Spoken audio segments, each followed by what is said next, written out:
Chapitre 4.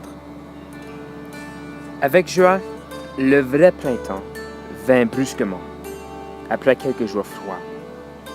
Le soleil brutal chauffa la terre et les bois.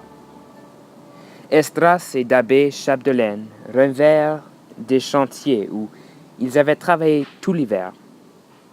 Esdras était l'aîné de tous, un grand garçon au corps massif, brun de visage, noir de cheveux.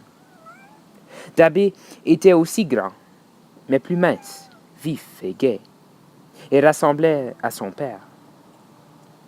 Quand les garçons seront revenus, nous allons faire la terre, avait dit le père. Ils s'y mirent en effet sans tarder, avec l'aide d'Edwige Légaré, leur homme engagé. Chaque jour, à midi, Maria sortit sur le seuil et annonça par un long cri que le dîner était prêt. Les hommes qui étaient en train de défricher la terre se redressèrent lentement parmi les souches, essuyant d'un revers de main les gouttes de sueur qui leur coulaient dans les yeux, et prirent le chemin de la maison. La soupe aux pois fumait déjà dans les assiettes. Les 5 hommes s'attablèrent lentement, comme un peu étourdis par le dur travail. Mais à mesure qu'ils reprenaient leur souffle, leur grande faim s'éveillait et bientôt ils commencèrent à manger avec avidité.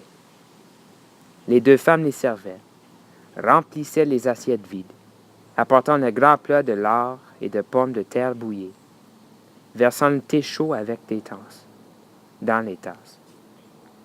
Quand la viande eut disparu, les dîneurs remplirent leurs soucoupes de sirop de sucre, dans lequel ils trempèrent de gros morceaux de pain tendre. Puis, bientôt rassasiés parce qu'ils avaient mangé vite et sans un mot, ils repoussèrent leurs assiettes et se renversèrent sur les chaises avec des soupirs de contentement, plongeant leurs mains dans leurs poches pour y chercher les pipes et les vessies de porc gonflées de tabac. « S'il y a quelque chose, dit la mère Chapdelaine, s'il y a quelque chose qui pourrait me consoler de rester si loin dans le bois, c'est de voir mes hommes faire un beau morceau de terre. Un beau morceau de terre qui a été plein de bois et de chicots et de racines, et qu'on revoit une quinzaine après nu, comme la main, prêt pour la charrue. Je suis sûr qu'il ne peut rien y avoir au monde de plus beau et de plus aimable que ça. » Le printemps canadien n'avait pas encore connu que quelques semaines de vie, que l'été du calendrier venait déjà. La chaleur arriva soudain, torride, une chaleur presque aussi démesurée que l'avait été le froid de l'hiver. Les 5 hommes continuaient le travail.